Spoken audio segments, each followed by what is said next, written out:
Hola, hola, buenas tardes. Mi nombre es Claudia Pantoja. Desde AT Cancillería le damos la bienvenida a todas, todos y todes. Les agradecemos especialmente la presencia de las panelistas de hoy, Cecilia Meirovich, Paula Arraigada, Ana Serraberús y Florencia Núñez, así como a las asociaciones y fundaciones que están participando de este ciclo, OSIPEX, Observatorio de Coyuntura Internacional y Política Exterior, Fundación Germán Abdala, Fundación Meridiano, Aérea, Asociación de Estudios de Relaciones Internacionales Argentina, Fundalat, Fundación para el Desarrollo de América Latina y el Caribe, Grupo Independencia, Instituto Chuquisaca de Formación Política, Fundación de Integración Regional y Relaciones Internacionales, Grupo San Juan, Génera, Centro de Formación y Pensamiento y Fundación URBE. Como trabajadores y trabajadoras que nos interesamos por la elaboración de las políticas públicas, queremos fomentar el diálogo entre quienes piensan y quienes ejercen la política exterior. Por eso es que en esta ocasión hemos invitado a funcionarias de la Cancillería, activistas y académicas para pensar la integración del mundo que se viene. Nos preguntamos, ¿cómo se implementan en este contexto de crisis mundial políticas públicas con perspectiva de género? También, ¿qué rol tienen los feminismos y el colectivo LGTBI en este mundo que queremos construir? No sabemos si es más correcto hablar de pospandemia o nueva normalidad, pero sí sabemos que hay un mundo que queremos transformar. Le voy a dar la palabra ahora a Judith Melnik del Instituto Chuquisaca, que nos va a presentar a la primera panelista. Bueno, ¿qué tal?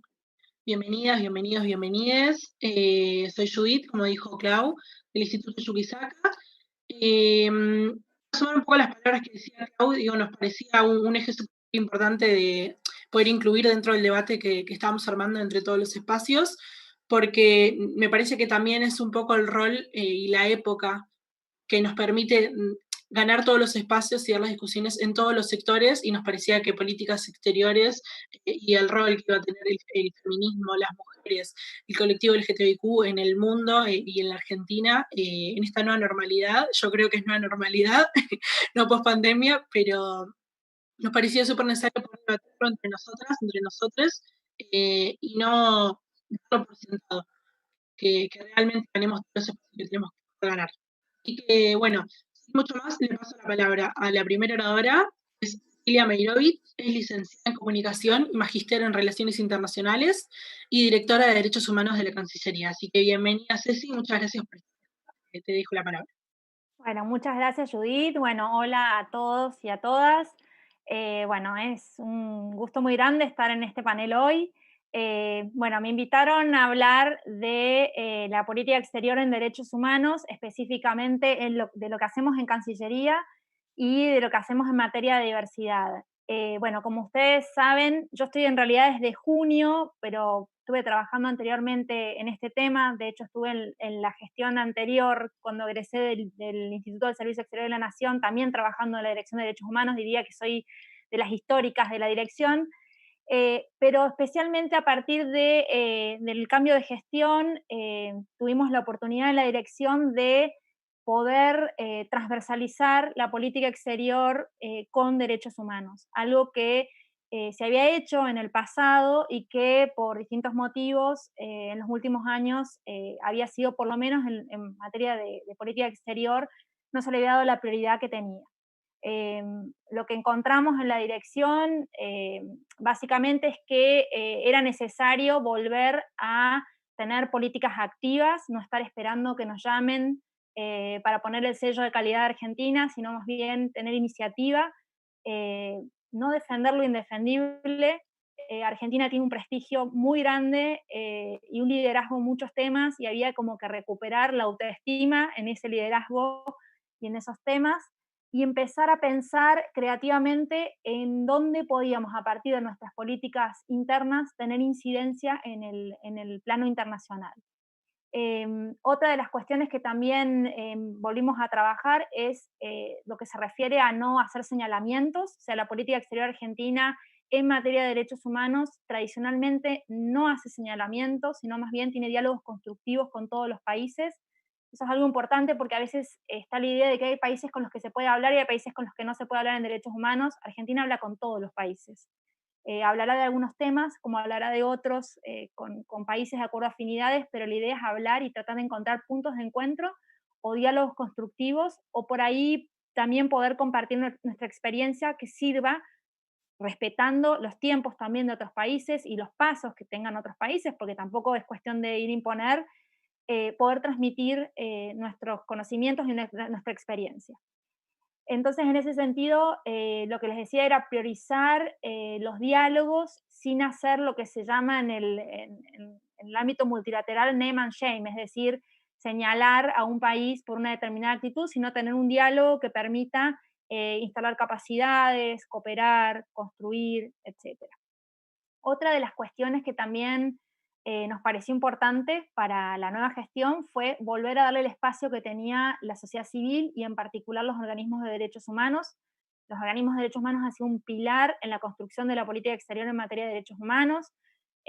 Por dar nombres, ejemplos concretos, la Convención Internacional para la Protección de todas las personas contra las desapariciones forzadas surge de Madres de Plaza de Mayo. La Convención Interamericana para los Derechos de las Personas Mayores surge de discusiones que se dan en otros ámbitos del Estado, específicamente en todo lo que tiene que ver con políticas de personas mayores, pero también en sociedad civil, y tener esa sinergia con organismos regionales también, con institutos regionales como el IPPDH, la Comisión Interamericana y la sociedad civil. Es decir, recuperar ese espacio de diálogo franco, constructivo, y que permite también tener nuevas iniciativas, porque también en el Estado muchas veces nos quedamos con lo que funciona y la sociedad civil siempre es una alerta para poder tener nuevas ideas o corregir también lo que no está funcionando. Yo pensaba cuando leía la propuesta, que era un mundo, muchos mundos, el lugar en el que se inserta Argentina en el mundo. En materia de derechos humanos, hoy nos encontramos con una región en la cual no es fácil hablar de derechos humanos. Es una región muy polarizada, con visiones muy conservadoras, nos cuesta muchísimo encontrar aliados en temas, en especial en materia de diversidad, en derechos de las mujeres, que seguramente va a hablar Ana, temas sobre los cuales creíamos que había consensos. Hoy nos es muy difícil encontrar aliados y nos encontramos solos y solas en posiciones que la verdad es que era impensable en otros tiempos que Argentina estuviera sola. Pero bueno, seguimos ahí manteniéndonos firmes. Ahora, manteniéndonos firmes, pero también tenemos que pensar de qué forma podemos incidir, porque si también nos mantenemos firmes con una postura rígida, también es muy difícil poder incidir. Y la idea es incidir o ir construyendo de a poco. Em, También otra cuestión que pusimos en marcha en la Dirección de Derechos Humanos fue el trabajo en mesas de trabajo, no trabajar en compartimentos estancos. Y les pongo un ejemplo concreto. El tema de extradiciones. Siempre se trabajó en la Cancillería, pero extradiciones de represores, ¿no? Aislada de otros organismos del Estado. Bueno, empezamos a hacer mesas de trabajo con distintos organismos del Estado y compartir la información, incluyendo nuestras embajadas, incluyendo Secretaría de Derechos Humanos, Ministerio Público Fiscal, etc. Creemos que la forma de trabajar es una forma cooperativa y sin pensar que somos los y las dueñas de la verdad, sino que necesitamos nutrirnos un poco de cada cosa para ser más eficientes y efectivas. Bueno, esto que les decía del mundo polarizado nos hace pensar que no hay grises, no hay blancos ni negros, sino más bien, no sé si grises, bueno, no me gusta el gris, sino colores, y pensar creativamente es pensar en colores. Les quería contar un poco de algunas cosas en las que estamos trabajando en la Dirección de Derechos Humanos y ya después ir a la parte de diversidad. En lo que respecta a memoria, verdad y justicia, bueno, es como nuestra agenda tradicional. Había estado en el último tiempo, no quiero ser injusta tampoco porque sé que en la dirección hay funcionarias que estuvieron manteniendo esta agenda viva, sobre todo en la parte de archivos, de extradiciones, de videoconferencias por juicios de lesa humanidad, pero pensamos en recuperar esto que les decía, la iniciativa. y cómo expandirnos y cómo pensar, cómo entrecruzar con la agenda nueva toda la agenda que tenemos tradicional nuestra, es decir, cómo pensar derecho a la verdad, desapariciones forzadas. Estamos en este momento lanzando una tercera campaña con Francia para poder lograr más ratificaciones de esta convención, que es una de las convenciones principales para Argentina, porque Argentina estuvo en la elaboración. También cómo volver a poner en juego activo al equipo argentino de antropología forense, que es, bueno, como ustedes saben, una organización de la sociedad civil que ha hecho un enorme trabajo en países de todo el mundo y hoy es solicitado ante situaciones muy específicas, es una garantía de que el equipo de antropología forense es el que puede, digamos, allanar el camino de la solución al problema, por lo menos prestar la cooperación adecuada. Em, Después, en lo que respecta a personas en situación de vulnerabilidad o históricamente discriminadas, ya les había mencionado a las personas mayores. Las personas mayores es algo que se mantuvo más o menos en la agenda. Se aprobó hace unos 4 años la Convención Interamericana, que fue pionera, y ahora estamos viendo cómo reflotamos la convención a nivel Naciones Unidas, donde presidimos el grupo de trabajo. Con la pandemia este grupo adquirió visibilidad porque justamente tuvo una situación de vulnerabilidad muy específica y entonces nos parece que desde Argentina podemos aportar también con políticas concretas que han tenido lugar en el plano interno. Y después otras agendas, para ya entrar a la agenda de diversidad, bueno, obviamente discapacidad, que es un tema que para Argentina está siempre presente, personas afrodescendientes y personas indígenas, pueblos indígenas. En lo que respecta a pueblos indígenas, estamos trabajando, bueno, en todos los temas con las agencias del Estado, pero en lo que se trata de pueblos indígenas, Argentina siempre nos pasa lo que, bueno, yo vengo de estar en la misión ante la OEA, y siempre cuando nos sentamos a representar a Argentina, hablamos de todos los grupos en situación de vulnerabilidad, pero por algún motivo, yo le decía a la gente del Instituto Nacional de Asuntos Indígenas, pueblos indígenas es algo que nos genera como un poco de culpa, ¿no? Bueno, los motivos son obvios, pero lo que voy es, tenemos que trabajar y poder contar lo que estamos haciendo y los desafíos que tenemos. O sea, no puede ser que no podamos hablar de nuestros desafíos. Para poder mejorar y cambiar, tenemos que hablar de los desafíos. Y claramente pueblos indígenas es un desafío muy grande que tenemos. A ver, no sé, perdí la cuenta, no sé cuántas medidas cautelares tendremos, pero creo que de 10, 3 son de pueblos indígenas. Tenemos un fallo reciente en la Corte Interamericana de Derechos Humanos. Bueno, hay que trabajar con este tema. Y hay que trabajar en este tema, en agenda positiva y cómo visibilizar la problemática de los pueblos indígenas. Porque si no nos pasamos respondiendo, nosotros tenemos ahora una charla con la Unión Europea, en breve, un diálogo, y le decía al equipo respecto a este tema que lo plantea la Unión Europea es, no estemos preparados para responder como si estuviéramos, como si nosotros fuéramos, digamos, estuviéramos en una charla en la que tenemos que dar explicaciones. Estemos preparados para plantear una agenda concreta. A ver, tenemos un montón de restituciones de cráneos y de cosas que se llevaron europeos para museos y que andan dando vuelta por toda Europa. Bueno, planteémosle también eso, digo, también eso es parte de la devolución de la dignidad a los pueblos indígenas. Y en lo que respecta a afrodescendientes, también es otro tema que no está del todo desarrollado, porque también está completamente invisibilizado.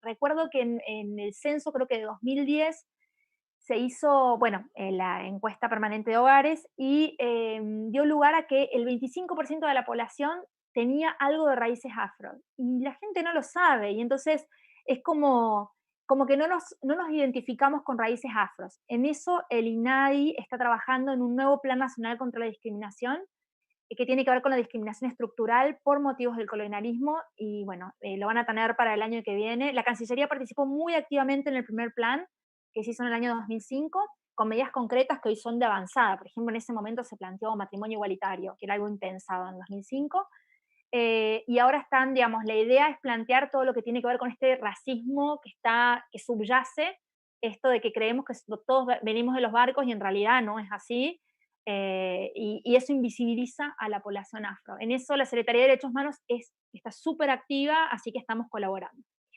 Y en lo que respecta a la agenda de diversidad, bueno, ahí creo que tenemos uno de nuestros valores agregados. Hoy nos buscan en todo el mundo, los países desarrollados, porque somos como la especie el primo o la prima no desarrollada que puede hablar de estos temas. Fuimos, si no me equivoco, el tercer país y el primero en el mundo y el primero en Latinoamérica que tuvo la ley de identidad de género. En lo que respecta a matrimonio igualitario, creo que fuimos el 10º o el 9º país. Y eso nos da una legitimidad para poder seguir avanzando y poder seguir construyendo en la agenda. Hoy copresidimos con el Reino Unido la Equal Rights Coalition, que es una coalición de países amigos de las personas LGTBI. Somos core group, o sea, grupo de apoyo en los principales organismos internacionales donde se trata de derechos humanos, en Ginebra en el Consejo de Derechos Humanos, en Naciones Unidas, en Nueva York y en la OEA. Y ahí tenemos la particularidad, bueno, especialmente en OEA, de que hay países que estaban en otro momento de su historia, como Estados Unidos o Brasil, y que siguen estando en el core group. Entonces ahí, el momento de negociar, tenemos también que tratar de mantener una posición, de avanzar, pero no dilapidar. El caso específico de OEA, en general, las resoluciones sobre personas LGBTI terminan con objeciones de casi todos los caribeños. Entonces ahí hay que hacer una negociación fina para que el tema siga estando en agenda, que se pueda seguir avanzando, pero que a la vez podamos seguir manteniéndolo, porque siempre es el tema que siempre llega abierto a todas las resoluciones. Pero bueno, ahí está Argentina. A mí me tocó negociar las resoluciones y la verdad es que la adrenalina de esa resolución creo que no la he sentido con ninguna otra, porque es cerrar y es ir a negociar con uno, con el otro, hablar con uno, poner a los caribeños en contra. Esto, bueno, espero que no haya ningún caribeño escuchando, pero digo, como generar estrategias con la sociedad civil también, porque ahí está muy bueno el laburo de la sociedad civil. Y esto en el contexto de lo que hablaba al principio sobre la oleada conservadora, sabemos y somos conscientes que hay muchos temas que se están instalando en la agenda, hay muchos temas que tienen que ver con eh, posturas muy conservadoras sobre la familia, contra los derechos de las mujeres, lo que se conoce como antiderechos contra los derechos de las personas LGBTI, y que ponen como, digamos, como máscara el tema de la libertad religiosa. Entonces, en ese sentido hay que tener como también desde la Cancillería, lo que hacemos es tratar de tener como muy finamente, tratar de encontrar la forma de poder seguir manteniendo nuestros temas sin que sea interpretado de una forma equivocada, pero sí tener muy en claro cuáles son las afrentas contra derechos y cuáles no, digamos, que en la mayoría suelen ser afrentas contra derechos. En este momento se están organizando foros de libertad religiosa. Yo vuelvo a la OEA porque es lo que es mi lugar y lo que conozco más de cerca, pero en la última resolución de derechos humanos había párrafos que hablaban de con mis hijos no te metas, con otras palabras, que es la campaña antiderechos que tiene lugar en distintas partes de la región para los padres poder decidir sobre cuestiones referidas a educación sexual integral. Entonces, en ese sentido, me parece que la posibilidad de Argentina de poder poner su voz en los foros es primordial. Y también que eso quede institucionalizado, que no dependa, hay algo que a mí me preocupa mucho desde que estoy en la dirección, que es institucionalizar las cosas, que no dependa de la buena voluntad o de la buena onda del funcionario o la funcionaria que negocie. Es la posición de Argentina. No tiene discusión, o sea, tiene discusión interna obviamente, pero digo, hemos avanzado tanto que hay cosas que me parece que volver a discutirlas es de alguna forma volver a discutirlas, pero porque se abren los temas por distintas afrentas, es volver también atrás. Me parece que nos tenemos que también, tenemos que estar seguras y seguros que nuestra posición es una posición realmente de derechos y que le hace honor a la tradición de derechos humanos de Argentina. Y en eso me parece que tanto nuestra política tradicional, que tiene que ver con memoria, verdad, justicia, también tiene que intersectar para poder hablar de todo lo que es Argentina hoy en estos temas y que nos permita también destrabar algunas cuestiones a nivel interno que tendrían que salir. Hay algo que quería decir respecto a lo que tiene que ver con nuestra posición a nivel internacional en foros y lo que tiene que ver con nuestra posición, y voy terminando porque creo que me estoy pasando con el tiempo, lo que tiene que ver también con nuestra posición interna. Yo estoy convencida que los y las diplomáticas tenemos que también, tenemos una posición cuando estamos sentadas en la banca, cuando estamos negociando bilateralmente, o representando al país bilateralmente, pero también tenemos que ser muy conscientes que lo que hacemos en el exterior tiene que tener también un impacto interno. Y en ese sentido me parece que todavía en la Cancillería nos falta mucho por trabajar, mucho de cambio cultural, seguramente Ana lo va a hablar, porque para hablar de género hay un montón, pero también tiene que ver con las personas LGBTI y las personas que también están históricamente discriminadas o en situación de vulnerabilidad. Hace muy poquito en la dirección tuvimos una consulta por el cupo trans que nosotros le habíamos mandado a todas las embajadas y bueno, todavía es un desafío porque no se puede implementar concretamente porque no está reglamentado. Entonces me parece que también tenemos todavía algunos pequeños desafíos a nivel interno y a nivel Cancillería, pero digo, esto no es solo de la Cancillería, es en general, digo, el cupo trans no está reglamentado a nivel general, a pesar de que está el decreto, digamos. Entonces, nos parece que para que haya una real inclusión y que sea con una perspectiva de diversidad, tenemos que también trabajar internamente. Yo cuando hablaba con personal, la otra vez con la dirección de personal, respecto al cupo de personas con discapacidad, pues también habíamos hecho un estudio en la dirección de eso y de infraestructura para poder saber nuestras embajadas, a ver qué tan adaptadas estaban a poder recibir a personas con discapacidad. Hablábamos con personal y claro, y pensábamos, bueno, pero hay que también erradicar la mirada de mirar a la persona, al diferente como pobrecito. No, es una persona. Entonces, eso también es un cambio cultural en la Cancillería. No es te doy un espacio para que vengas y revises la computadora y revises las mails. No, hagamos cosas concretas de cambio. Me parece que tenemos la posibilidad, las personas que tenemos responsabilidad, de poder hacer cambios concretos. Creo que no me he olvidado de nada, tenía un montón de cosas anotadas, pero me pasé en el tiempo, así que creo que me pasé en el tiempo, así que bueno, le cedo la palabra a quien sigue. Muchas gracias. Bueno, la verdad es que es súper interesante, al menos yo que no soy del mundo de Cancillería, hay un montón de cosas que dijiste que yo las desconocía o que capaz las había, no sé, leído en medios o escuchado en la tele, pero poder escucharlo de una compañera que lo toma en persona, la verdad es que es buenísimo. Fuiste nombrando como un montón de sectores que son los más vulnerables y yo creo que es necesario poder hablar o poder visibilizar estas situaciones. Me parece que Argentina siempre fue vanguardia en poder avanzar en derechos humanos y que no tenemos que dejar de serlo jamás. Y esto de que decías de no dar pasos atrás y de no ocultar temas que no son incómodos, me parece súper necesario que tengamos esa postura. Y digo, interno, yo no soy de ATE, ¿no? Pero, ni de Cancillería, pero me parece que en todos los sectores hay que dar las discusiones que son lentas y que son culturales y que van de a poco y que van más lento de lo que nos gustaría, o también me parece que es parte de ir cambiando las cosas y lo estamos haciendo y creo que es evidente el cambio que venimos haciendo. Así que nada, me pone contenta que haya personas como vos y como las compañeras que están acá pudiendo tomar estas discusiones en carne propia. Así que bueno, muchas gracias Ceci por participar. Eh, Hay una cosa más, me pareció súper interesante esto que decías de no poder, no ver a la gente como pobrecitos, sino verlos como sujetos de derechos, que es lo que son.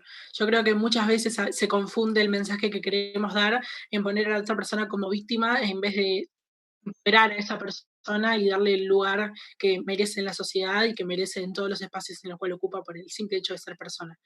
Así que bueno, muchas gracias Ceci.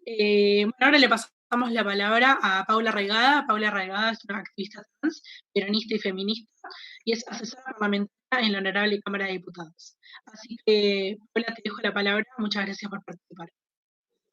Hola, buenas tardes a todas, a todos, a todes. Muchísimas gracias a las organizaciones por la invitación para compartir esta tarde. Muchas gracias a quienes nos acompañan por estar estos minutos, estas horas con nosotras. Y también agradecer por el día que vivimos, ¿no? Porque hoy se cumple, mejor dicho, hoy cumple 90 años Estela de Carlotto, y también se cumplen 43 años del funcionamiento de Abuelas, y estamos en el Día Nacional del Derecho a la Identidad.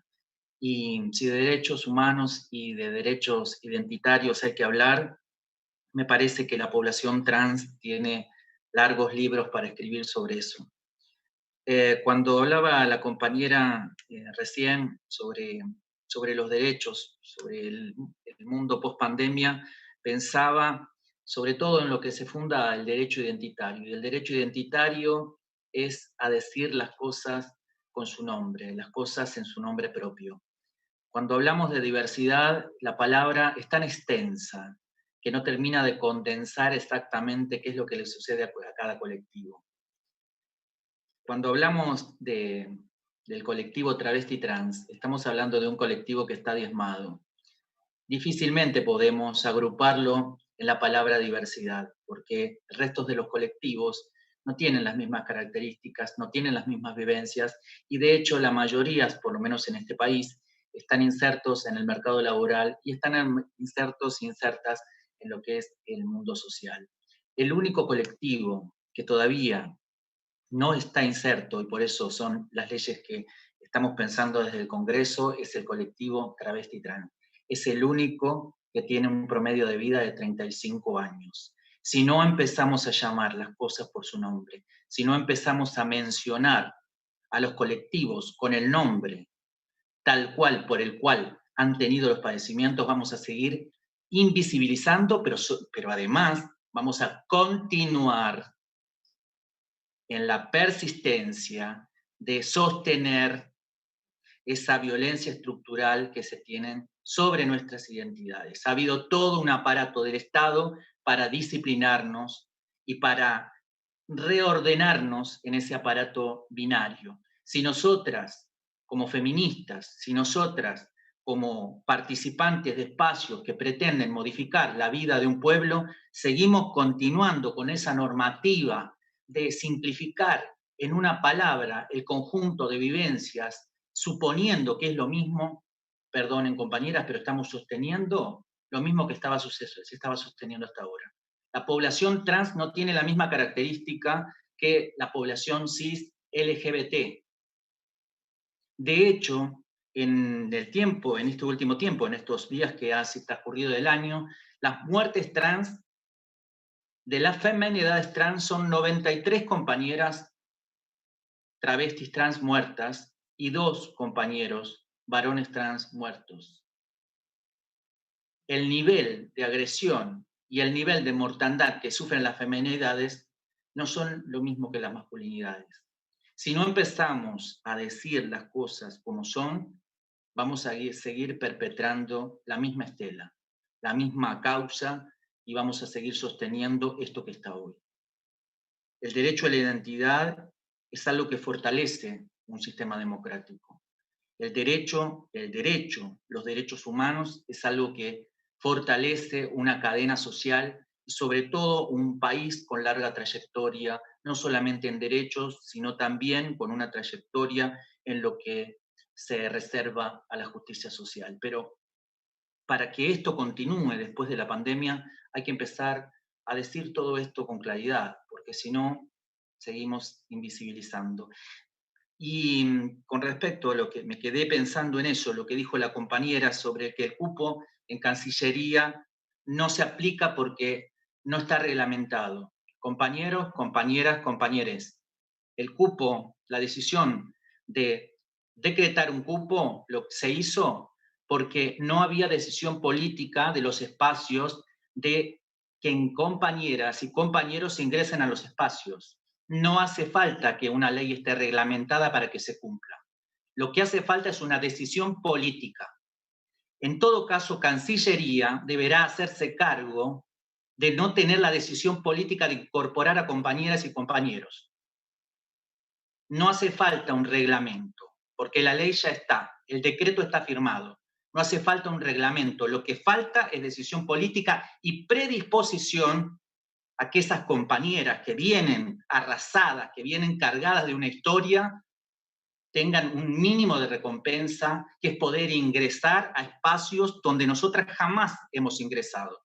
Yo una sola vez entré a Cancillería el año pasado por invitación de ATE, y la verdad que es un mundo totalmente diferente desde que abrís la puerta. Nunca me he sentido tan fuera, tan sapo de otro charco como aquel día, porque claro, es otro mundo. se manejan con otras palabras, la vestimenta, la ropa. No pertenecemos a esos espacios. La única forma de hacer espacios plurales, espacios plenamente democráticos, y estamos hablando no de democracia en cuanto a lo partidario, estamos hablando de democracia en cuanto a lo social, que también esos compañeras y esas compañeras que vienen con todo un bagaje de historia puedan también estar en esos espacios. Hay que cambiar las formas en que venimos manejando al Estado como un Estado meritocrático. Todavía subsiste ese Estado meritocrático donde solamente los académicos están en los lugares de decisión. Eva Perón no fue una académica. Eva Perón tan solo hizo el 6º grado. Sin embargo, Eva Perón cambió junto a quien era su compañero y era el presidente de la República, cambió la historia de este país. Las leyes que tienen que ver con la justicia social, las leyes que cambiaron la vida de muchas mujeres, fueron pensadas por esta pequeña mujer de 1,65 y que solamente había ido hasta 6º grado. Esa sociedad meritocrática, esa construcción de un Estado meritocrático, hay que romperla, porque lo que se vive hoy y lo que se va a vivir después de la pandemia, por todo lo que ya sabemos que ha pasado a nivel global, que impacta en la sociedad argentina, va a hacer que haya muchísima más pobreza y muchísima más falta de preparación académica en los sectores populares.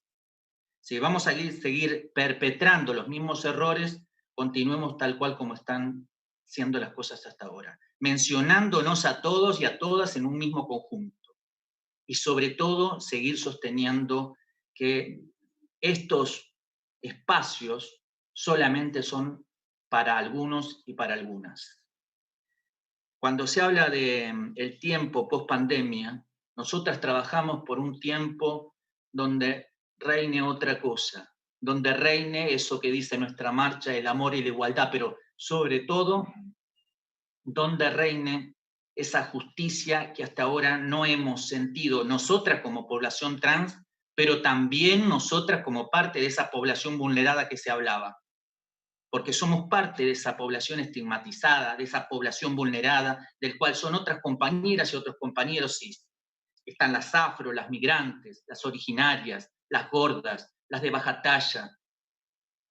Están también las compañeras y los compañeros ciegos, los compañeros y las compañeras sordas, las campesinas, las villeras. ¿Cuándo se va a hablar de esto en la política? ¿Cuándo se va a hablar en la política internacional de todo esto? ¿Cuándo se va a hablar de las necesidades que viven nuestros colectivos? Hace falta decisión política para el cupo, para que ingresen compañeras y compañeros a Cancillería y para que ingresen compañeros y compañeras a todos los órganos y los espacios del Estado.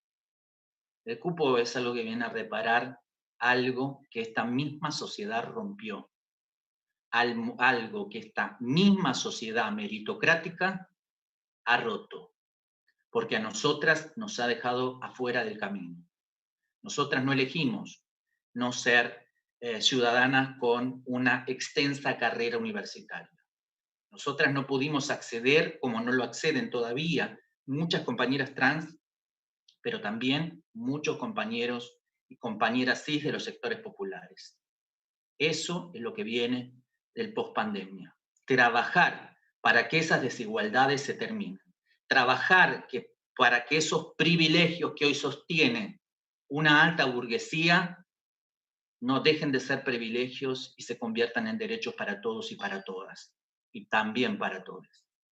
Ese es el profundo trabajo que tenemos muchas, muchos y muchas. Esa es la vocación del cual nosotras nacemos con ese espíritu nacional y popular que alberga el poder sostener una sociedad plena, una sociedad justa y una sociedad plenamente democrática donde la justicia y la justicia social y los valores estén por encima de todo.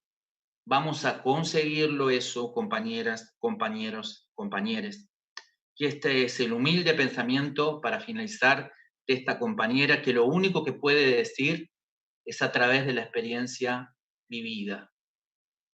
No puedo, siempre miren, cuando me invitan a estos lugares y a las universidades, que estoy ahí con otras compañeras que han podido tener la posibilidad de estudiar, siempre una queda pensando en lo que hubiera podido haber hecho si no hubiera sido traba. Saben que hoy, cuando las escuchaba a las compañeras decir sus estudios, yo me voy a empezar a presentar ahora con lo que hubiera podido ser, y no fui. ¿Saben por qué? Porque esa es responsabilidad del Estado. El Estado no me brindó a mí, pero tampoco le brindó a ninguna de mis compañeras la posibilidad de ser lo que querían ser. Hoy empieza a resarcir el Estado, primero, dándonos el derecho identitario, que era lo mínimo que podían hacer, y también luego, con el advenimiento de este gobierno, el derecho a poder trabajar de forma registrada. Faltan muchísimos derechos, faltan muchísimas cosas por luchar, faltan muchísimas cosas por decir y muchísimas cosas para exponer. Pero lo vamos a hacer solamente si logramos que ustedes, las compañeras, los compañeros, les compañeres de distintos espacios, también nos acompañan en esta cruzada, nos acompañan en esta epopeya y nos acompañan en esta lucha.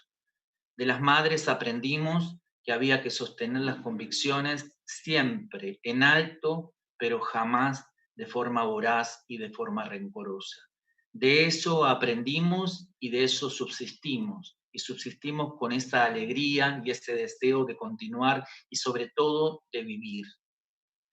Los abrazamos, las abrazamos, les abrazamos a todos y les invitamos a que en este mundo que empieza a modificarse después de esta pandemia, podamos construir una sociedad muchísimo más igualitaria, una sociedad equitativa, donde ni las gordas, ni las afro, ni las migrantes, ni las originarias, ni las de baja talla, ni las ciegas ni las sordas, tampoco las campesinas, tampoco las villeras, tampoco las pobres, y las trans y las travestis seamos excluidas y tengamos que andar reclamando derechos. Vamos para construir y escribir una nueva historia. Vamos por ese país que siempre han soñado compañeros como Néstor, que dentro de unos días se van a cumplir 10 años de su desaparición física. Vamos por los sueños que tuvo Eva Perón, que hace poco cumplió a los jóvenes 101 años, y vamos también por todo esto que construyen ustedes para fortalecer y para hacer de la Cancillería y de todo el resto de los espacios, espacios donde todas seamos iguales. Solamente eso. Todas, todos y todes seamos iguales. Muchas gracias. Bueno, qué difícil hablar. La verdad es que siempre me haces emocionar en todos los espacios en los cuales tengo el placer de escucharte. No tengo mucho para decir, porque la verdad es que siempre escucharte es una oportunidad para callarse y aprender, así que te lo agradezco. Hace un ratito decías, perdón, compañeras, por decir esto, y me parece que nosotras te tenemos que pedir por la altura de cómo deberíamos estar. Y vos ahora nombrás a Eva, nombrás a Perón y los ponés como ejemplo, que yo comparto porque también soy peronista, pero yo te agrego como ejemplo, porque la verdad es que sos una compañera que siempre está para enseñar en todos los espacios que participa y en todos los espacios en los cuales estás, y te lo agradezco. Te lo agradezco como feminista y te lo agradezco en mi crecimiento personal, porque la verdad es que siempre sos faro en estas discusiones. Así que perdón, perdón por emocionarme, no lo puedo evitar, pero muchas gracias, Paula, por tu participación en esto y en todos los paneles. Espero que no lo dejes de hacer jamás. Bueno, perdón, difícil. Bueno, le paso la palabra, prometo dejar de llorar. Le paso la palabra ahora a Ana Sarabairos. Es licenciada en Relaciones Internacionales y tiene un posgrado en Relaciones Internacionales también, y es directora de la Mujer y Asuntos de Género de la Cancillería. Así que Ana, perdón por presentarte llorando y muchas gracias por participar. La palabra. Gracias, Judith, y te entiendo perfectamente porque yo también me sentí muy conmovida por las palabras de Paula, a la que le quiero agradecer. Bueno, gracias Cecilia también, y por supuesto gracias a todas y todos y todos los organizadores. Buenas tardes, noches para todos. Como decía Judith, yo soy la directora de la Mujer y Asuntos de Género de la Cancillería, y voy a retomar el guante que tiró Paula con respecto a justamente a las políticas digamos, las directrices con las cuales trabajamos desde la Dirección de la Mujer y Asuntos de Género, porque justamente, como había mencionado en un momento Cecilia también, a partir del cambio de gobierno, el 10 de diciembre del 19, se genera una nueva institucionalidad en la República Argentina, que yo creo que es un hito, es un punto de inflexión, que es la creación del Ministerio de las Mujeres, Géneros y Diversidad. Y a partir de ahí retomamos, desde en la Cancillería, volvemos a tener el lugar de dirección, que es digamos, tenemos una antigüedad de unos 20 años, habíamos estado subsumidas en la Dirección de Derechos Humanos un par de años, en los últimos años del macrismo, y retomamos esta presencia justamente para llevar a la escena internacional y a la bueno, internacional, regional y también dentro de la Cancillería, la agenda de mujeres, géneros y diversidad, principalmente con esta directriz, con la interseccionalidad, por un lado, y con que es lo que vos decías, Paula, tan claramente cuando enumerabas a las distintas mujeres, la mujer indígena, la mujer pobre, la villera, la alta, la flaca, la gorda, la negra, la adulta, la niña, digamos, esa interseccionalidad que nos atraviesa a todas, y también de la mano de la diversidad, o sea, aceptando estas dos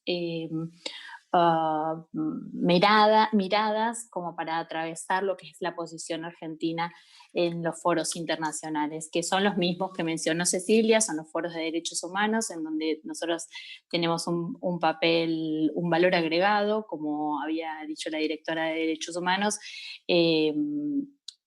Argentina tiene un valor agregado en derechos humanos, y en lo que respecta a derecho de la mujer, Argentina está marcando tendencia, está fortaleciendo este valor agregado, digamos, y está marcando tendencia en la escena internacional, porque justamente el Ministerio de las Mujeres y la revalorización de la política de género y de la revalorización de los derechos de las mujeres no sale de un repollo como nada, como el peronismo no sale de un repollo, como Eva no sale de un repollo.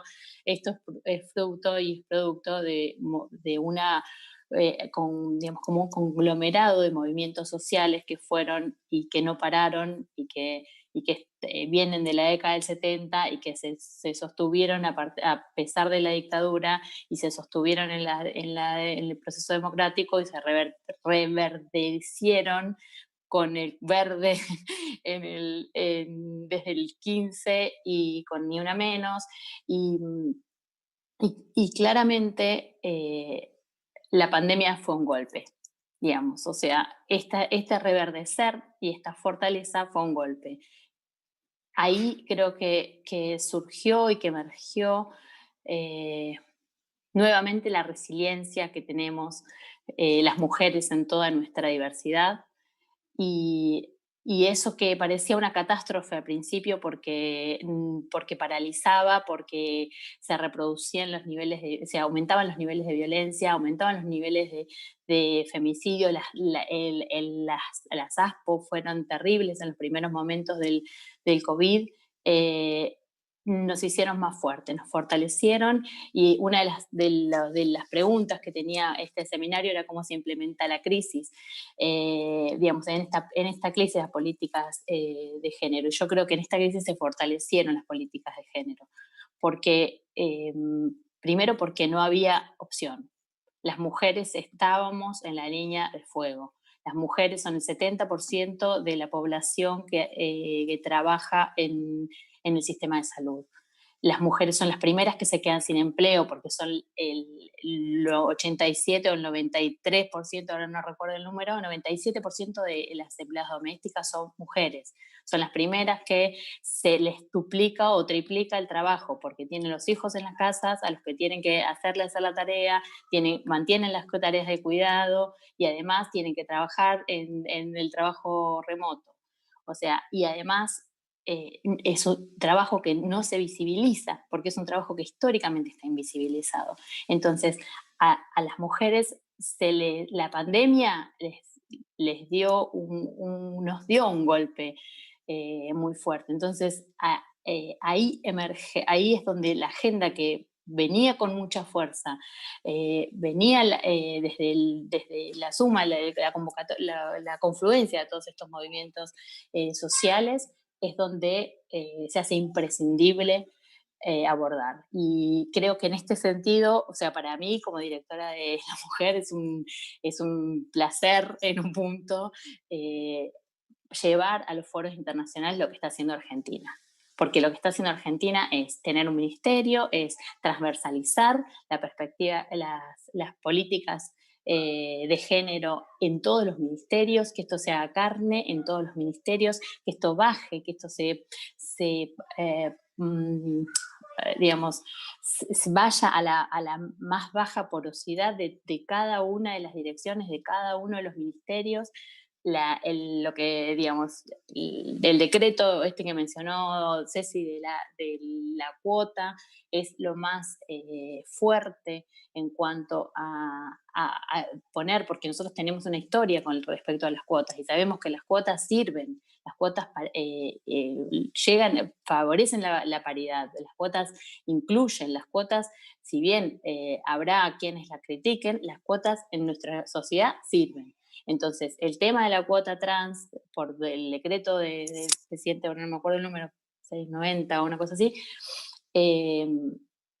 sirve, es súper necesario. Entonces, creo que para nosotras mostrar, ir a, no sé, a un foro internacional de Naciones Unidas, ir a la vinculación en Mercosur, ir al Consejo de Derechos Humanos en Ginebra y mostrar esto es un orgullo gigante.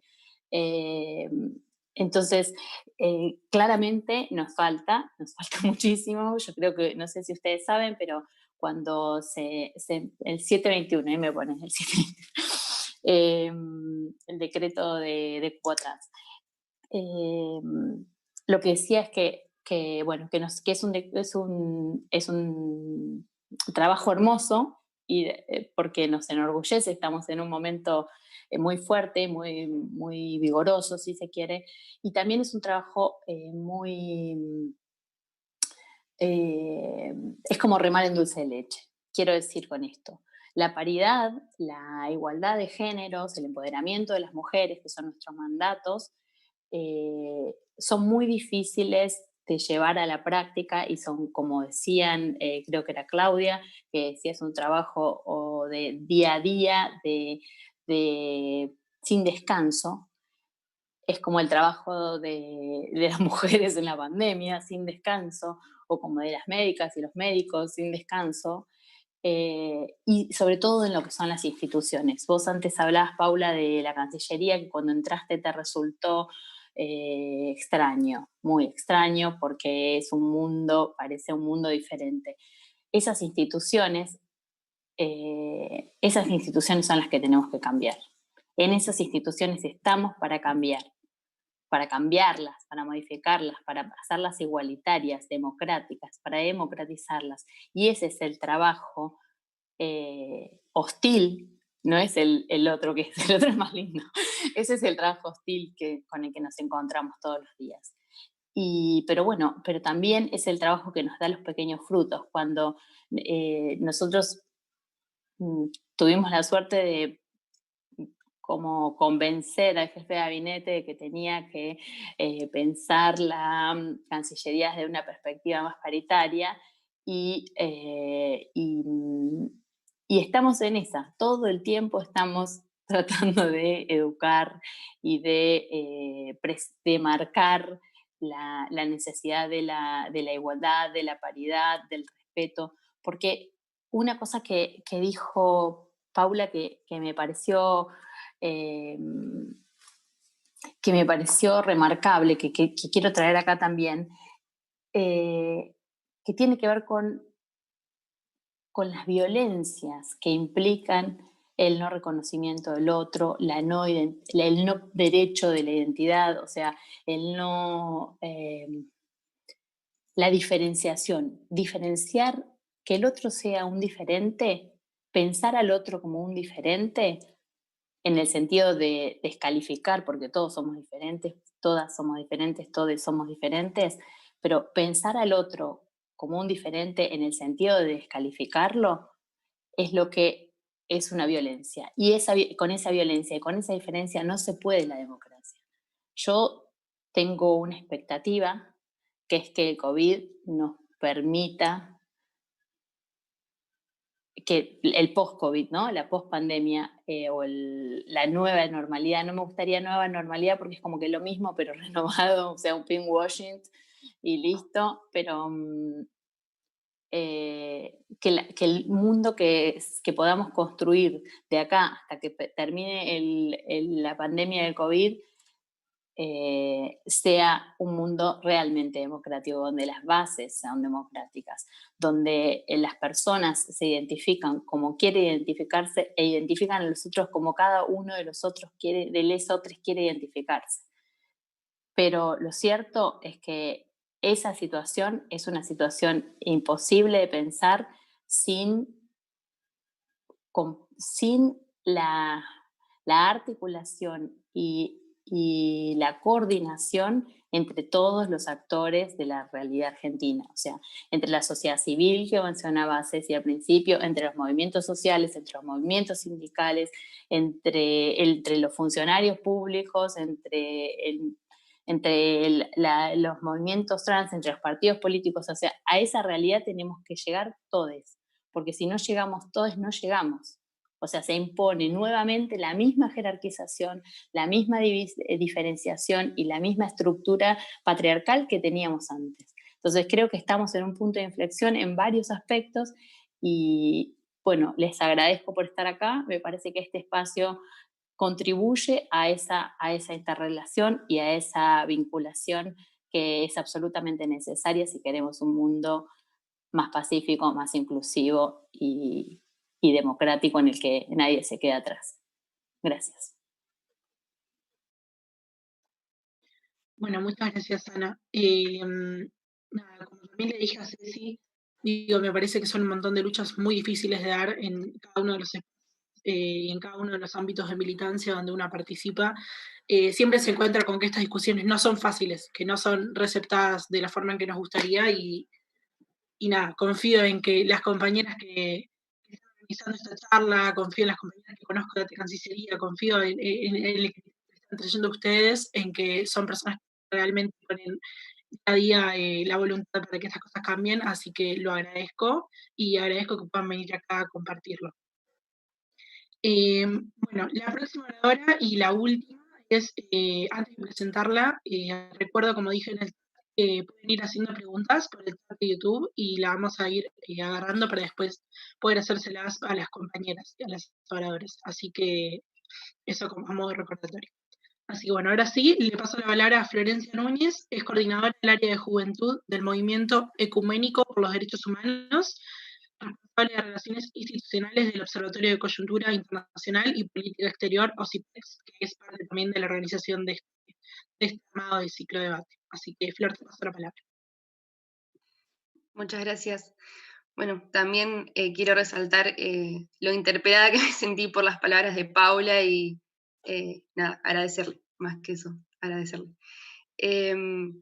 Bueno, la pregunta disparadora, ¿no?, del encuentro de un mundo o muchos mundos, así como también los 3 ejes que nos acompañaron hoy, derechos humanos, género y diversidad, me hacen reflexionar sobre cómo en tiempos donde la mayor vulneración de los derechos humanos son las desigualdades, reconocer los muchos mundos habitados por quienes sufrimos esas desigualdades nos habilita a ver en los feminismos la posibilidad real de encauzar nuestras luchas conjuntas y a la política como una herramienta de transformación concreta.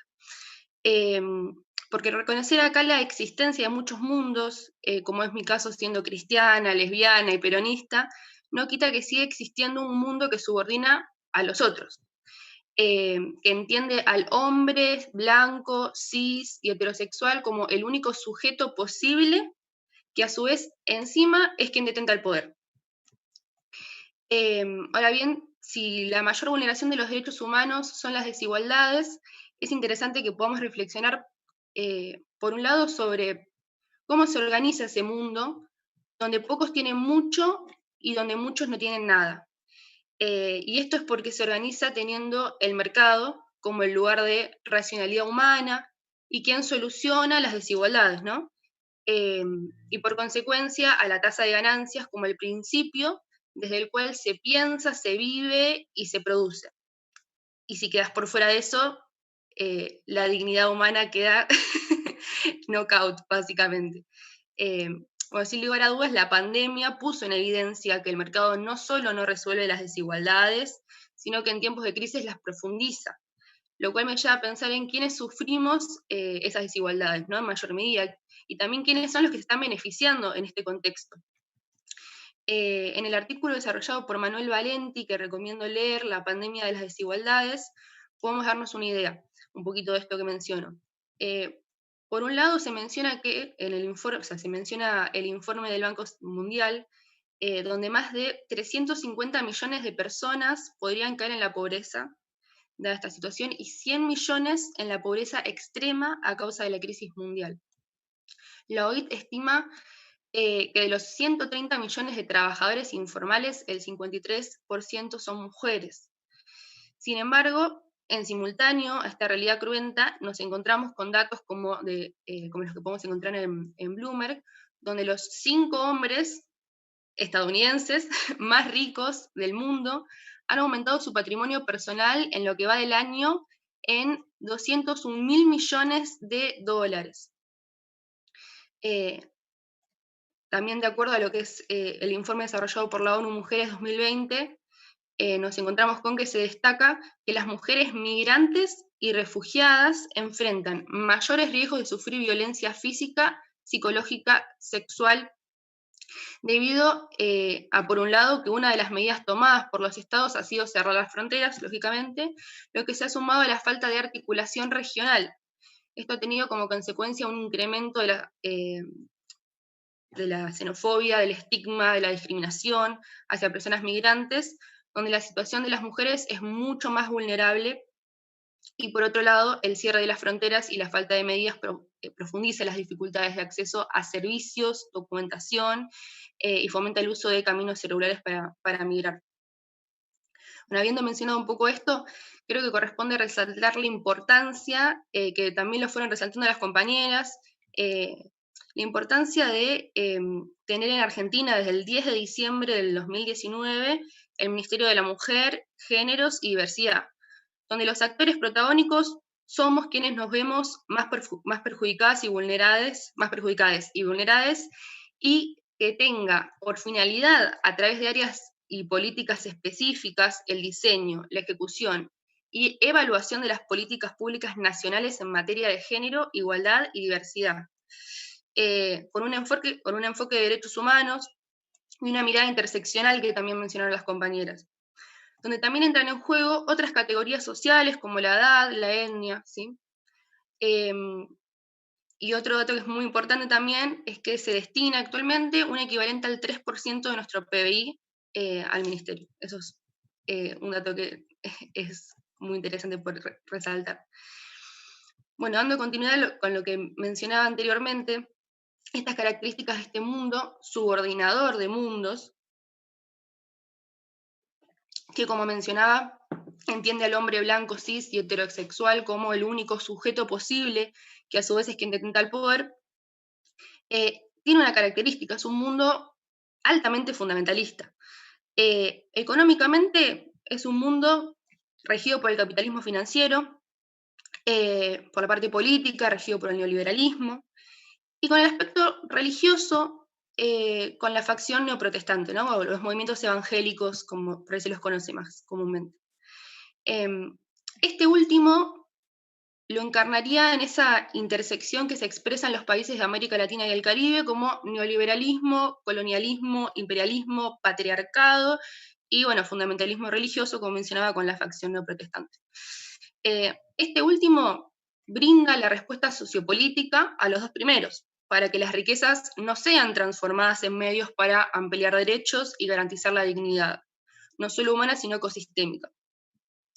Determinando que la existencia de muchos mundos no solo no es posible, sino que es un ataque directo a la libertad religiosa, que es algo que mencionaba Cecilia, y bueno, que debe, por la cercanía que mencionaba con respecto a sociedad civil, en cuanto a la OEA se ha visto también mucha organización por parte de las coaliciones en la OEA de estos, conocidos más como antiderechos, en cuanto a su activismo. Pero bueno, como me mencionaba, ellos determinan que la existencia de muchos mundos no solo no es posible, sino que es un ataque directo a la libertad religiosa del único mundo que se ha perpetuado en detrimento de los otros, ¿no?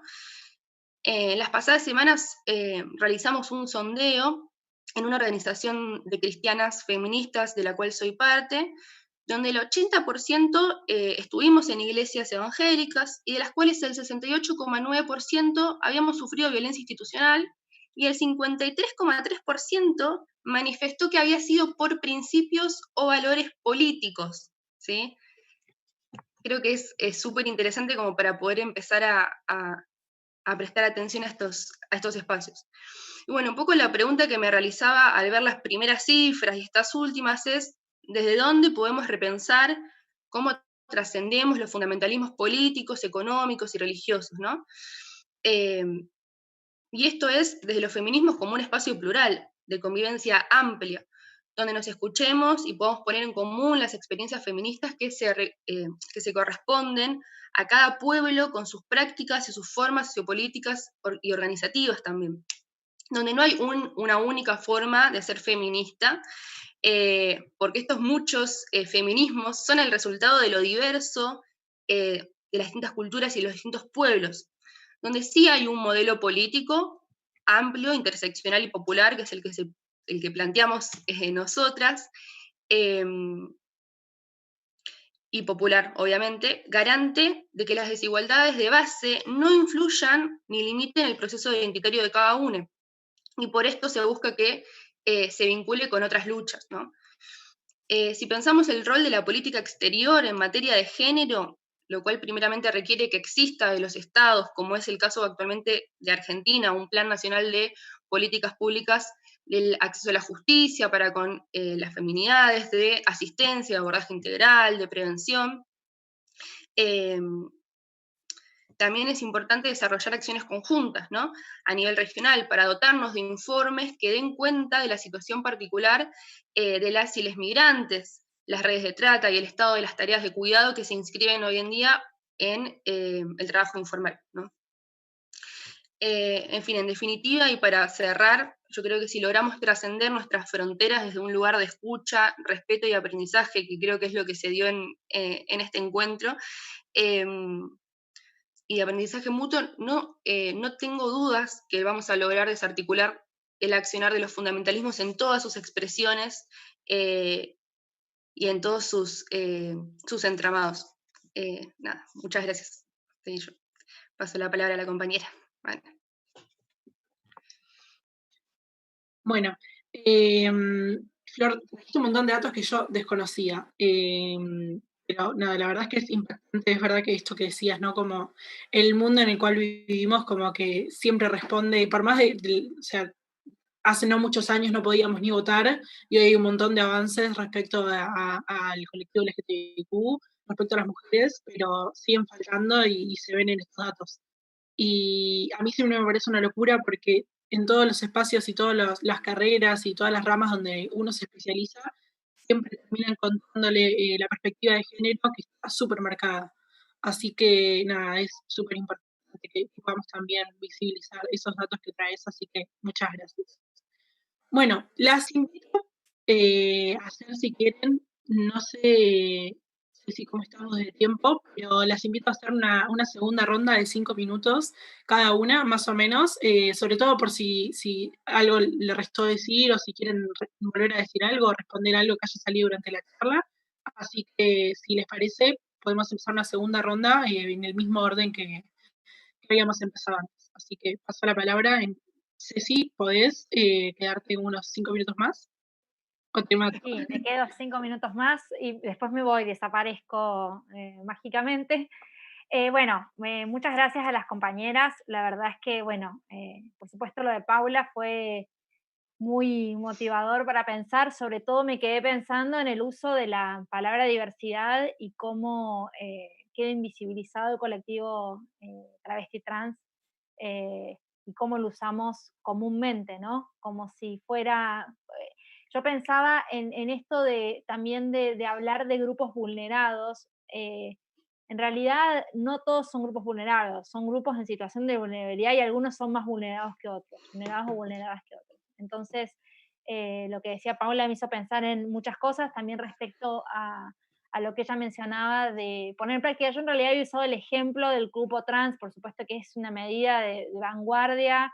En el Ministerio me preguntaron a la semana se había decretado, obviamente que era lógico que no hubiera respuesta. Yo entiendo que está encaminado para poder dar respuesta, pero sobre todo hicimos la consulta con el Ministerio de Mujeres, Géneros y Diversidad y están ya trabajando para que esto sea más práctico y no tengamos que consultar, ¿no? Que sea algo que ocurra y que puedan realmente poder entrar a trabajar. Y también pensaba en lo que ella decía de este ambiente de la Cancillería y sí contarles que yo soy de Córdoba, en realidad criada en San Luis, y cuando yo fui a rendir al ISEN, al Instituto de Servicio Exterior de la Nación, tuve la misma sensación que tuvo Paula cuando entró. ¿Qué hago acá? Porque aparte estaba vestida con pantalón y no con pollera de un color claro, y nadie me había dicho nada, y estaba todo el mundo como súper nervioso, y yo me había bajado del colectivo la noche anterior, porque tampoco es que la gente del interior viene y digo, tiene una casa acá. E iba a rendir y estaba mal dormida y todo, y digo, ¿qué hago acá? Acá me van a, no sé, no voy a pasar ni el examen físico, no sé, con este apellido que tengo, no me van a tomar. Entonces, todas estas cosas que decía Paula no son ajenas, no son ajenas al resto también de las personas, digo en general, por lo menos en mi caso yo también lo sentí, sé perfectamente de lo que habla, no me quiero imaginar eh, sin poder tener la posibilidad de acceso al trabajo como tuve yo, como tienen muchas compañeras travesti trans, que como bien dijo Paula, la edad promedio es de 35 y creo que en la región es menor, me parece que es de 34 o 33 según la Comisión Interamericana de Derechos Humanos. Pero sí queda totalmente, queda como un colectivo general cuando en realidad tienen distintas particularidades. Teníamos esa discusión también respecto a las personas intersex, porque claro, también ahí nadie sabía lo que era y entonces cuando teníamos que negociar, yo recuerdo un embajador que me decía, ¿y qué es un intersex? Entonces yo tenía que explicarle a un embajador que era entrado en edad, un varón heterosexual entrado en edad, y tenía que explicarle lo que era, y decía, ¿por qué estoy explicando esto, no? Que es de la posición de Argentina y con ejemplos, y usted sabe, cuando nace un bebé, a veces el bebé no se le asigna sexo, me miraba como diciendo, ¿de qué me habla usted? Eh, y de hecho, bueno, me gané la forma que me decían en la misión, bueno, vos y tus amigos, porque me hablaban de todos mis grupos en situación de vulnerabilidad. Mira, esto es de tuyo y tus amigos. La verdad que yo tenía un montón de amigos, era más o menos Roberto Carlos para para la misión. Pero bueno, nada, solo esa reflexión final y sí agradecerle a los compañeros y las compañeras de ATE por este espacio. La verdad es que, bueno, un placer estar acá. Muchas gracias. Gracias, Ceci. Realmente, bueno, eso que decís, un poco a mí también me pasó, yo soy de Tucumán, y también cuando llegué a la Cancillería no entendía nada. Creo que un poco, bueno, nos pasa más a las provincianas o de otras, me parece que sí, es típico. Pero bueno, un poco lo que queríamos justamente era esto, un diálogo que las funcionarias puedan escuchar bueno, esta gran activista, luchadora, militante que es Paula, es realmente un orgullo, por eso siempre que podemos la invitamos, siempre que nos dicen, ¿podríamos invitar a Paula? Decimos, sí. Así que le agradecemos muchísimo porque creo que de este diálogo salimos enriquecidas todas y todos los que también nos están viendo y acompañando. Así que bueno, mil gracias Ceci, y qué lindo este diálogo. Realmente era nuestra intención justamente poder darles la palabra a todas y que puedan intercambiar. Así que no sé si Paula quiere agregar algo más.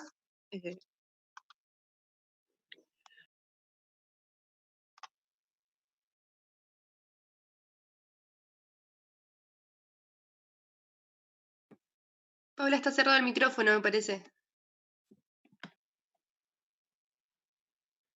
No, yo lo tengo abierto. ¿Se escucha? Genial. No, por ahí reforzar algo de las ideas que tiene que ver con el contexto, con lo que viene, con ese camino a esa normalidad. El espíritu del cupo, como cualquiera de las normativas que hablan de derechos, es darle posibilidad a quienes no la tienen. Por eso es tan importante la tarea de los actores principales que son el Estado, los sindicatos y las organizaciones. Porque el Estado y el sindicato son los espacios que garantizan que entren justamente las personas que lo necesitan y no quienes las organizaciones civiles siempre intentan, porque lamentablemente todavía vivimos en un espacio donde hay acuerdos que no siempre son los mejores y son non santos, sino que hay que ir por la búsqueda de que esas compañeras y esos compañeros, sobre todo, estamos hablando de Cancillería, entren, no sean solamente los privilegiados, no sean solamente los académicos. Está claro que una compañera que no ha podido terminar el secundario no va a ocupar un rol para un espacio donde se necesita esa preparación, pero sí se puede hacer un acompañamiento educativo para que esa compañera ingrese a esos lugares, porque ¿saben qué? Si siguen sosteniendo esa historia de meter esos compañeros y esas compañeras que ya tienen, porque han tenido una transición mucho más cercana o posterior a la ley de identidad de género, y no incorporan a las compañeras de las provincias que hicieron su autopercepción después o antes de la ley de identidad de género, van a seguir excluyendo a las más vulneradas. Las más vulneradas son las que están en las esquinas. Las más vulneradas son las que durante este periodo de pandemia recibían la migaja de los bolsones de comida. Y no porque los bolsones sean una migaja, sino porque ninguna ni ningún ciudadano de ningún país debería recibir la limosna de un bolsón de comida.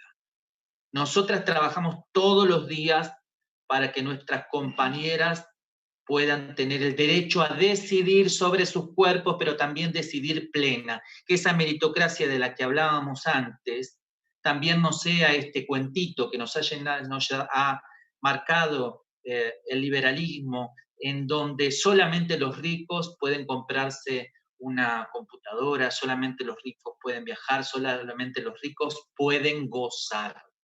El derecho al goce es pleno también para las poblaciones vulneradas. Y en ese derecho pleno al goce también está el incorporar a esas compañeras que no han tenido ni un solo derecho, ni siquiera al goce de salir todos los días de su vida a la calle, porque muchos y muchas se quejan hoy de la cuarentena, pero les quiero recordar que las mujeres de mi edad hemos vivido durante muchísimos años, sobre todo los de nuestra juventud, en una cuarentena donde salíamos de vez en cuando a la noche, porque si había racia no salíamos a la calle. Hay que resarcir eso que está roto. Y la forma de resarcirlo es resaltar el espíritu con que se hizo esa normativa, generar oportunidades donde no las hubo. Que los sindicatos y que el Estado, y en este caso los que ofician como organizadores o como coordinadores de esos espacios, no le den el lugar a los mismos y a las mismas de siempre. Que le den el lugar a las que necesitan trabajar, no a los que y las que tienen acumuladas en su legajo horas y años de trabajo. Necesitamos que las que entren a trabajar sean compañeras y compañeros que hasta ahora no hayan tenido esa oportunidad, porque si no van a repetir el mismo esquema. Y a nosotras no nos van a ver la cara nunca. Hasta ahora, miren compañeras, hasta ahora nosotras no teníamos voz y no teníamos palabra. En el último tiempo, y eso también es gracias a ese proceso en el cual la política es tan importante, no nos van a silenciar más. Los acuerdos que hagan los sindicatos, donde no respeten lo que nosotras sostenemos, que es generar oportunidades, van a ser denunciados. Van a ser denunciados porque eso es en una época donde se habla de lealtad, es la deslealtad con una parte de su pueblo. Esa deslealtad a una lucha legítima a la que muchas abrazamos a algunos sindicatos y participamos, aún estando excluidas del régimen laboral, participamos en la lucha de los sindicatos en los 4 años en que duró el macrismo. Y duró ese tiempo porque hubo una lealtad del pueblo con un gobierno y una lealtad también con un proyecto de país. Hoy estamos en otro momento. Hoy estamos en una alborada donde vamos a construir una sociedad mejor. Pero si los compañeros y las compañeras sigan repitiendo los mismos esquemas del poner a dedo, vamos a seguir en esa misma sociedad de la cual, o mejor dicho, la cual hizo que nosotras tengamos la vida que tuvimos.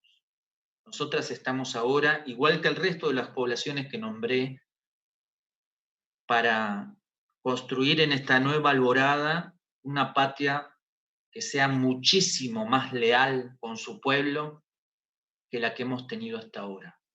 Venimos a construir sobre esta tierra que nos dejaron arrasada, diezmada, vendida, venimos a construir otro país, un país que sea garantía de derechos, pero que también sea esa alborada donde crezcan unos árboles llenos, con un tronco grueso, lleno de convicciones, y que esté cubierto y plagado de la igualdad de derechos, para que ninguna y ninguno y ningune pase lo que nosotras hemos pasado.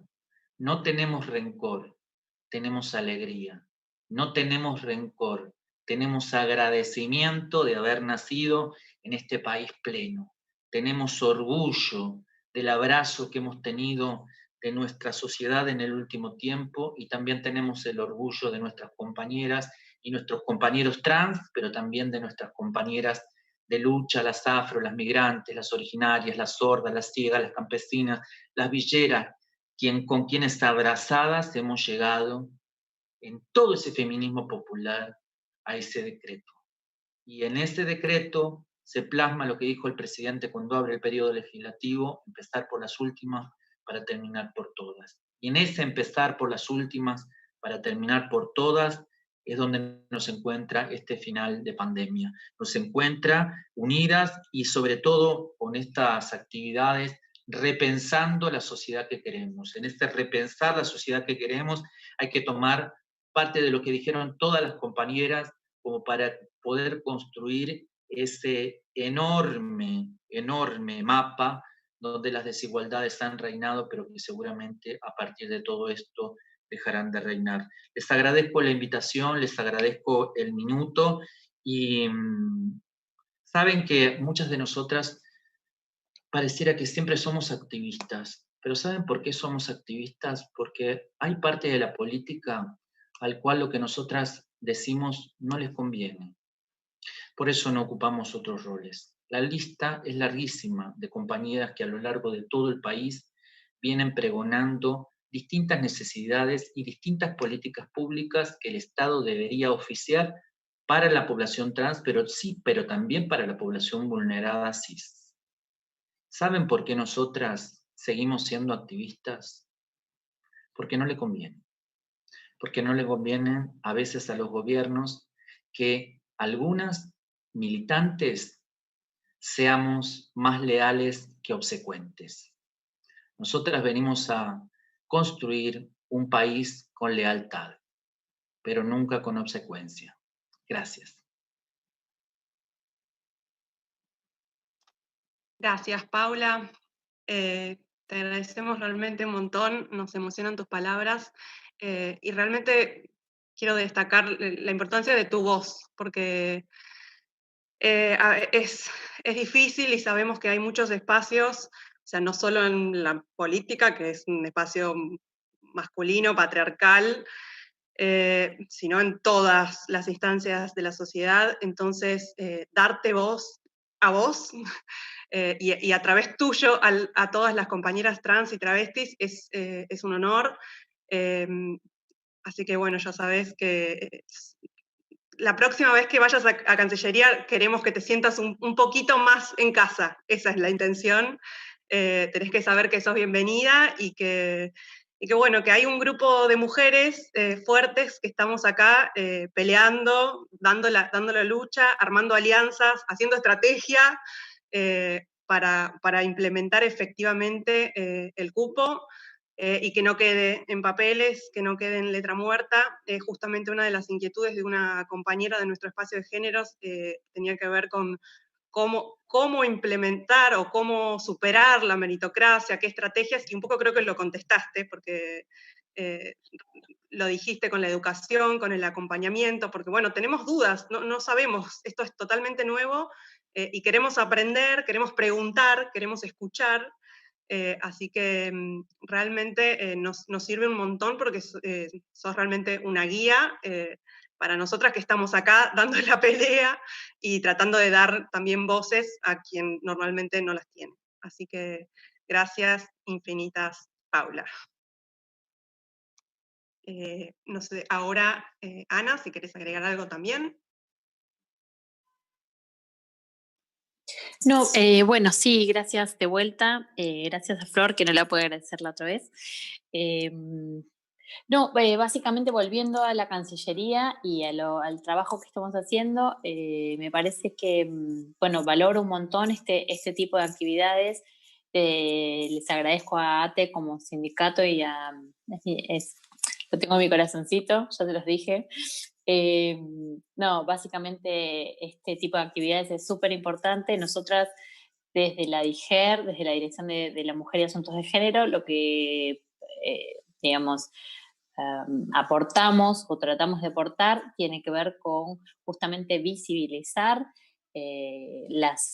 tanto las posibles situaciones de violencia que se puedan dar en el ámbito de la Cancillería, que van desde la denominación de, no sé, los adscriptos que se le dicen masculino, hasta los estereotipos que tienen se tiene para con las cónsules, porque si es mujer la ponen en el consulado, si es varón lo ponen en la sección económica.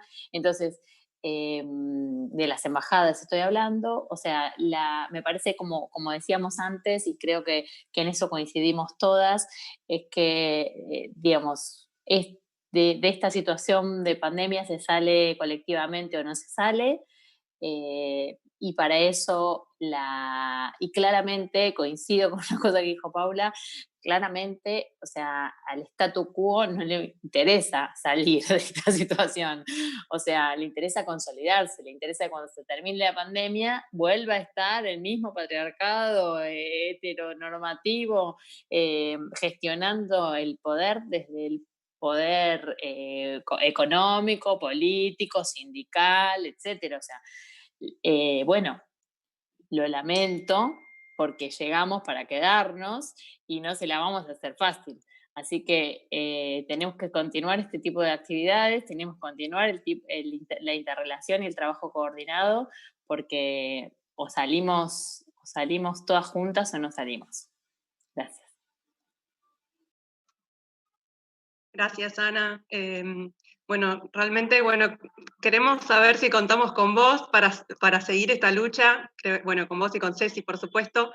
Me parece que estos espacios también son lindos porque para conocernos, para charlar, y bueno, y te invito a eso, a que pensemos juntas cómo podemos hacer para hacer la Cancillería más inclusiva, y realmente, bueno, que poder materializar todo esto que estuvimos hablando hoy.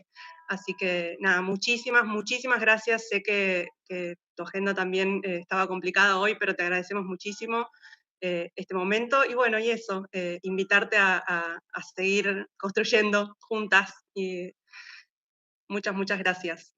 Ahora le doy la palabra a Flor, por si quiere agregar algo. Sí, lo cortito nada más un poquito pensando en lo que mencionaba Paula, ¿no? De esta alianza estratégica entre abuelas, ¿no? El colectivo trans, como entrelazamiento de lucha. Me remitía que, bueno, o sea, la realidad es que es por ahí, o sea, tenemos que aunar luchas, tenemos que acercarnos a los organismos de derechos humanos, tenemos que repensar la política exterior en perspectiva de género con los organismos de derechos humanos al lado. Creo que esa es la clave para estos tiempos y también para, como mencionaba Ana, para no dejar que quienes quieren que todo siga estando igual porque en esa está su ganancia o que como mucho retroceda, la tengan fácil, sino que nosotros estemos, como también decía Cecilia, de manera propositiva y planteando estrategias en conjunto, repensando el mañana mientras estamos caminando el hoy.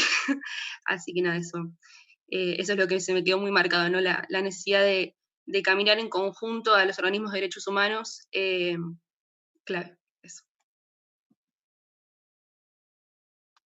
Bueno, muchas gracias, Flor. Bueno, muy contenta entonces de este intercambio, y sí, coincido que eso, son las alianzas y avanzar juntas, es lo que hay, es lo que tenemos, así que me encanta y me parece que esta es una gran oportunidad para conocernos, para seguir adelante. Creo que podemos hacer todo lo que nos proponemos, así que fuerza, compañeras. Judith, no sé si querés cerrar, así ya me parece que... No sé si, la verdad que tengo cerrado el chat, no sé si había algún otro comentario. Sí les cuento que en el chat hay muchas felicitaciones para todas, muchos agradecimientos. Así que bueno, un éxito total. Muchas gracias. No, últimas palabras, ya a modo de cierre. Yo quería agradecer, más que nada, la verdad es que poder participar no solo de esta instancia, sino del ciclo de ATE te lleva a conocer un montón de personas que están dando pequeñas luchas desde sus lugares, así que es hermoso, está buenísimo poder conocer esa diversidad de gente, esa diversidad de lugares, esa diversidad de lucha, y agradecerles especialmente a ustedes cuatro. Yo creo que a veces, nada, cada una desde su individualidad sabe lo difícil que es, a veces más, a veces menos, para algunos sectores más, para algunos sectores menos, pero todas somos conscientes de lo difícil que es romper las estructuras en cualquier lugar, e incluso, no sé, en un grupo de amigos. Así que agradecerles por estar en esta charla, agradecerles por traer todos los conocimientos que tienen, que son súper necesarios, poder expandirlos y poder comentarlos. Así que, no mucho más. Muchas gracias a todos. Por último, quiero invitarles a todos y todes al próximo panel. El martes que viene vamos a tener a Pedro Brieger y al vicecanciller Pablo Tetamanti. Martes 27 de octubre, 18 horas. Continuamos con el ciclo.